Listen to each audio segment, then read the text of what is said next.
Good morning guys. Ang ganda ng panahon ngayon dahil may araw. Yan, buksan natin ang beranda.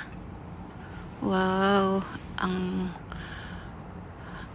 haring araw. Ayun, nakakover sa building. Gawa tayo ng pickles guys. Apple pickles. Lagay natin sa garapon.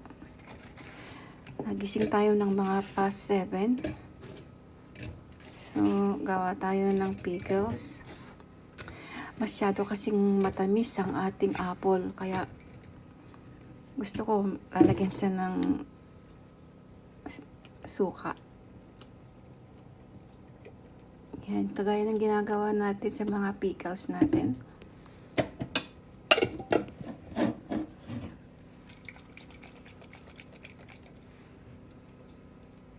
May halo siyang vinegar, salt, ano na siya, templado. Kahit anong klaseng gulay guys, ginagamit natin yan. Radish, carrots, basta kahit anong gusto nyong i-pickles, ito lang, isa lang to.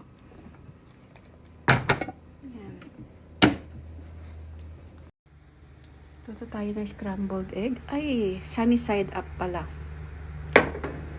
Nilagyan na natin siya ng olive oil.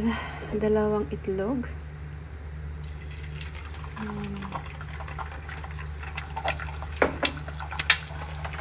Ating agahan.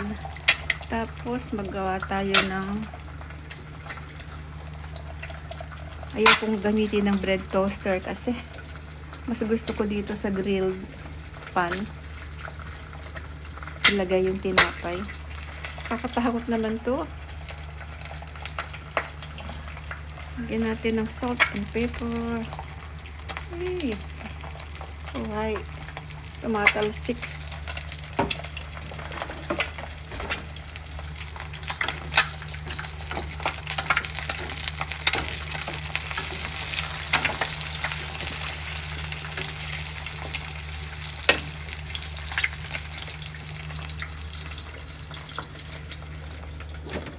Gawa tayo ng agahan. Pan natin.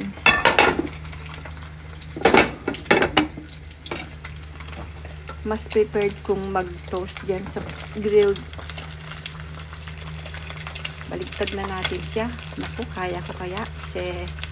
1, 2, 3. Uy, nakuha.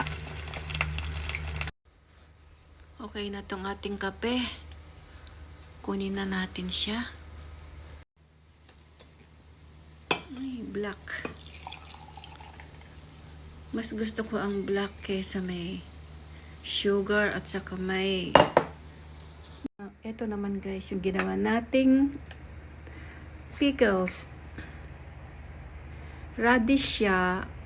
Tapos, meron siyang carrots. At saka meron siyang kasamang dried fruits ng persimmon. Tapos, nilagyan ko rin ito. Napaka ano talaga nitong panlagay sa salad.